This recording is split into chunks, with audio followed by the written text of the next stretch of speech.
আজকে আমি বানাবো বড়ি। তার জন্য দেখো কলাইটা আমি আগে থেকেই ভিজিয়ে রেখে দিয়েছিলাম। এইদিকে কলাইটা তো আমার ভালোভাবে ভিজে গেছে। চলো এরপর এটাকে ভালো করে বেটে নিই। এই প্রথমবার বাড়িতেই বড়ি তৈরি করছি, তার জন্য খুব আনন্দও লাগছে আবার ভয়ও লাগছে যে আসলে বড়িগুলোকে আমরা ঠিক করে দিতে পারবো কি না। দোকানে কেনা বড়িগুলো খুব সুন্দর শেপ হয়, আমরা হয়তো সেরকম শেপ দিতে পারবোই না, ওটার একটা ভয় লাগছিল। কিন্তু যাই হোক, যখন ভিজিয়েছি বড়ি তো বানাবোই। এইদিকে দেখো আমি কিন্তু ভালো করে পেস্ট করে নিয়েছি। এরপর একটা থালে সর্ষের তেল ভালো করে মাখিয়ে দিলাম যাতে করে বড়িগুলো লেগে না যায়।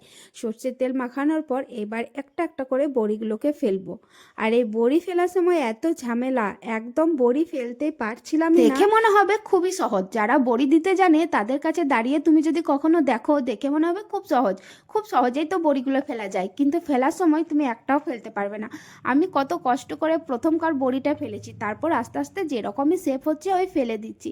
মা বলছে যেরকম হচ্ছে দিয়ে দে, শুকিয়ে গেলে ঠিক হয়ে যাবে। আর এখন দেখো আমার সঙ্গে কিন্তু মাও চলে এসেছে বড়ি দেওয়ার জন্য।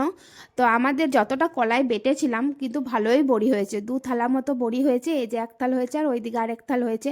আর আমাদের ছোট ননদও দিয়েছিল আমাদেরকে একটু বড়ি, এই যে এই থালের বড়িগুলো হচ্ছে ও দিয়েছিল, যেগুলো আমাদের খাওয়া হয়ে গেছে আর একবার ওদের দিয়ে দিলাম যাতে করে বড়িগুলো বেশ কটকটে থাকে ওই জন্য। আর এইদিকে মা দেখো আবার কি বানাচ্ছে, এটা হচ্ছে কলাইয়ের বড়ির টক। মানে ভাবো আজকে আমাদের শুধু বড়িই হচ্ছে। এটা হচ্ছে মুসুরি কলাইয়ের বড়ির টক, যেটা তোমরা বাড়িতে বানাতে পারো, খুবই সহজ। কলাইটা প্রথমে বাটবে, তারপর নুন হলুদ যেরকম আর কি মাখানো হয় সেরকমভাবে মাখাবে, তারপর প্রথমে একটা টক মতো করে নেবে মশলা দিয়ে, তারপর ওর মধ্যে একদম ডাইরেক্ট বড়ির মতো ছেড়ে দেবে, যেরকম চিংড়ি মাছের বড়ি করেছিলাম একদম সেম প্রসেস।